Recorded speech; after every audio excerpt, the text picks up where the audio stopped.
जय माता दी दोस्तों, मैं आपका हार्दिक स्वागत करता हूं अपने चैनल एस्ट्रो नरेंद्र शर्मा पर। आज का विषय है तुला लगन तुला राशि के जातकों का नवंबर 2024 में राशिफल।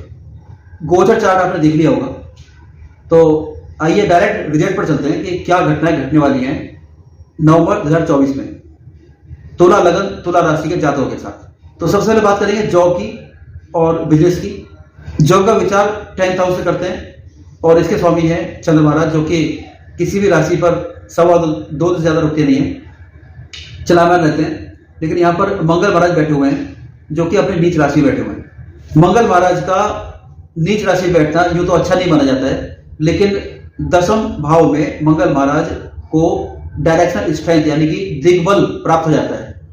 तो ये आपके प्रोफेशन के लिए, आपके जॉब के लिए बहुत ही शानदार स्थिति का निर्माण करता है, पहली बात। और दूसरा पॉइंट यह है कि सेकंड भाव यानी धन भाव के स्वामी जो कि मंगल महाराज है, वो 10वें भाव में बैठे हैं। तो धन भाव का और 10वें भाव का हाउस ऑफ प्रोफेशन का संबंध बन जाने से यहां पर आपको प्रोफेशन में धन की प्राप्ति होने का योग आपको बन गया है।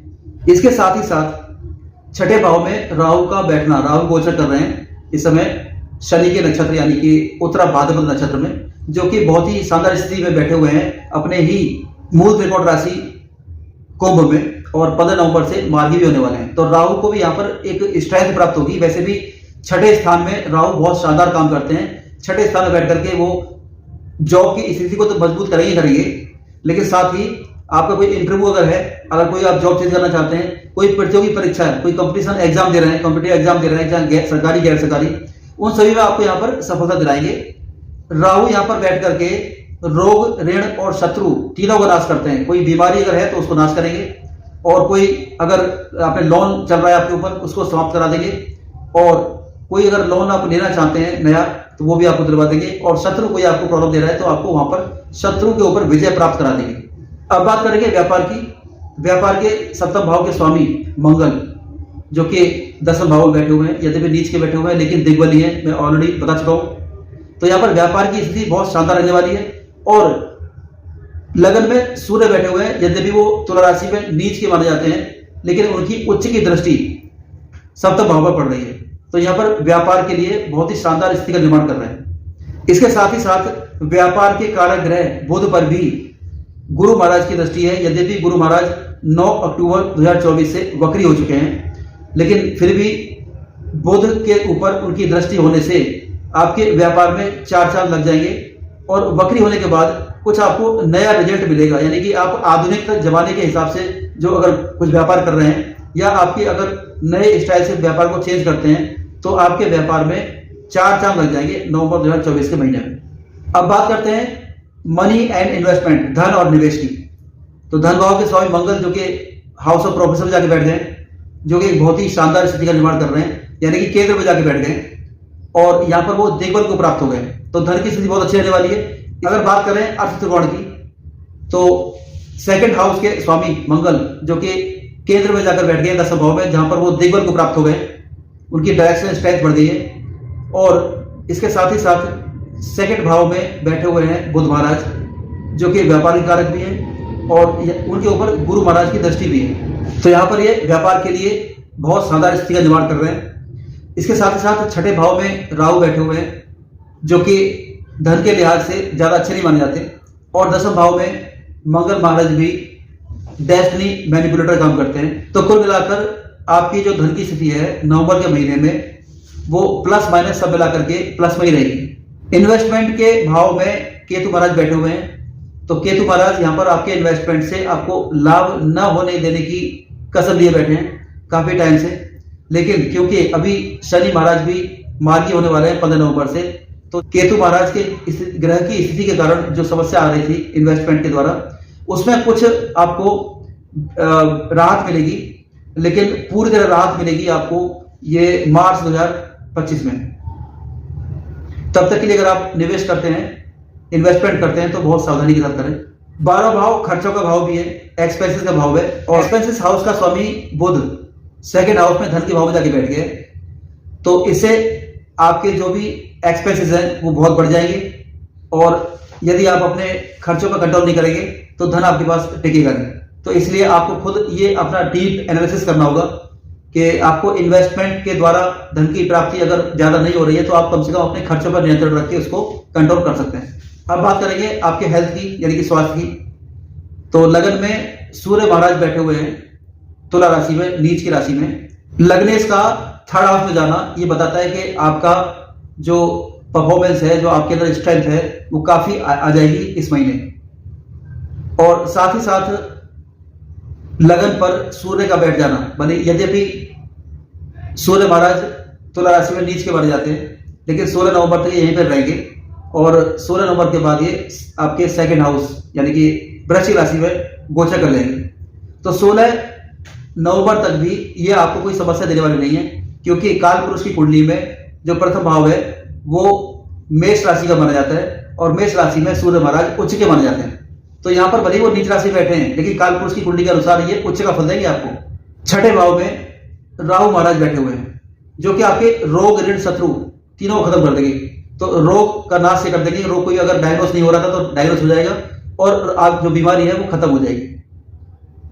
लेकिन यहां पर आपको ये ध्यान देने वाली आवश्यकता है कि छठे भाव यानी रोग भाव का स्वामी जो गुरु महाराज हैं वो अष्टम भाव में जाकर के बैठ गए हैं। अष्टम भाव क्रोनिक बीमारी का हाउस माना जाता है। तो यदि कोई आपको कोई छोटी बीमारी अगर हो रही है इस समय तो आप बिल्कुल कोताही न बरतें, क्योंकि यदि अगर नवंबर के महीने में आपने कोई भी लापरवाही की तो ये छोटी बीमारी भी क्रोनिक बीमारी में कन्वर्ट हो सकती है। इसके साथ ही साथ मंगल की स्थिति का विचार करें तो मंगल यहाँ पर दिग्बल हो गए, जिसके कारण आपके स्वास्थ्य में कोई समस्या इस महीने नहीं है। मैरिड लाइफ की बात करते हैं तो मैरिड लाइफ सप्तम भाव से विचार करते हैं और इसके स्वामी मंगल जो मैंने बताया अभी दसम भाव में दिग्बल को प्राप्त हो गए हैं। और मैरिड लाइफ में वैसे तो आमतौर पर कोई समस्या है नहीं है, लेकिन फिर भी शनि की तीसरी दृष्टि सप्तम भाव पर है।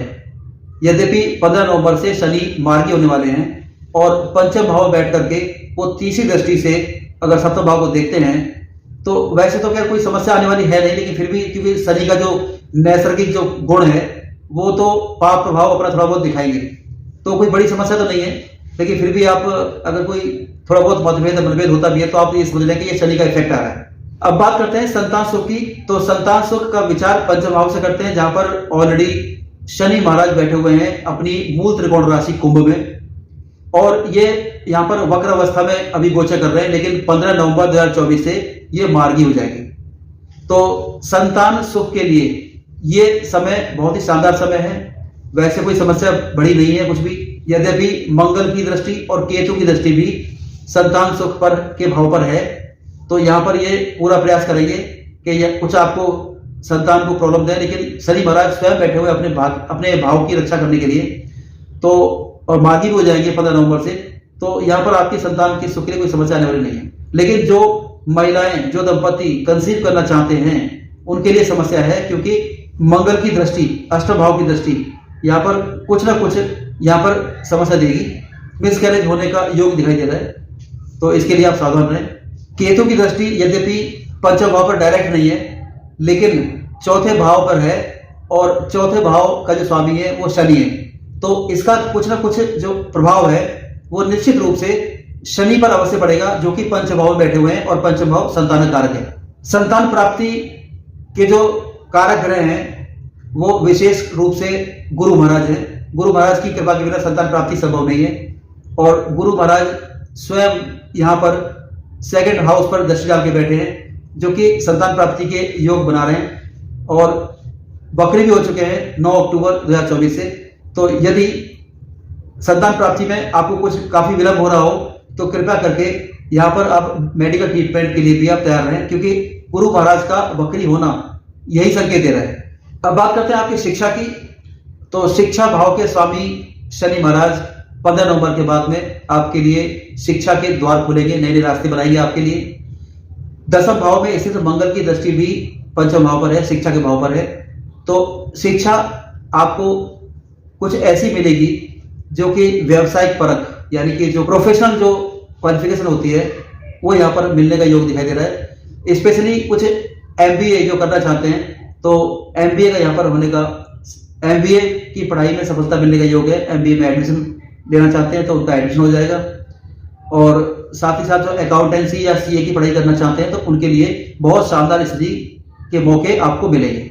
अब बात करते हैं लव लाइफ की। प्रेम के जो कारक ग्रह हैं शुक्र महाराज, वो सेकंड हाउस में बैठे हुए हैं वृश्चिक राशि पे 7 नवंबर तक, और 7 नवंबर के बाद ये थर्ड हाउस में आ जाएंगे। और शुक्र महाराज के जो डिस्पोजिटर हैं वो गुरु महाराज, जो कि अष्टम भाव में बैठे हुए हैं। तो यद्यपि ये स्थिति ज्यादा अच्छी तो नहीं है, लेकिन क्योंकि पंचम भाव के स्वामी शनि स्वयं अपने ही घर में बैठे हुए हैं, यद्यपि मंगल की दृष्टि भी वहां पर है, तो यहाँ पर कुछ उतार चढ़ाव के साथ में आपकी लव लाइफ चलेगी।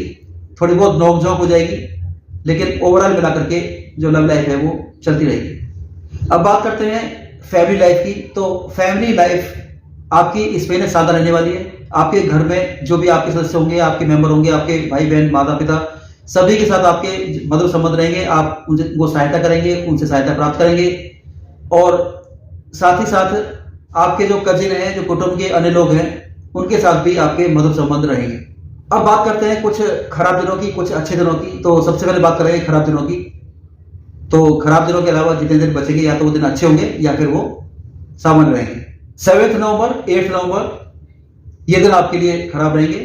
9th, 10th, 11th, 12th नवंबर ये टाइम आपके लिए खराब रहेगा। ये दिन खराब रहेंगे। इस दौरान कुछ आपको मेंटल टेंशन, कुछ डिप्रेशन, कुछ काम न बनना, इस तरह का रहेगा। लेकिन अगर आप किसी इंटरव्यू में जाते हैं, जॉब के लिए स्पेशली जाते हैं, अगर आप जॉब से संबंधित किसी काम के लिए जाते हैं, तो आपको ये दिन स्पेशली 11, 12, 13 जो दिन है, यहाँ पर आपको स्पेशल बहुत आपको सफलता मिलने का योग दिखाई दे रहा है।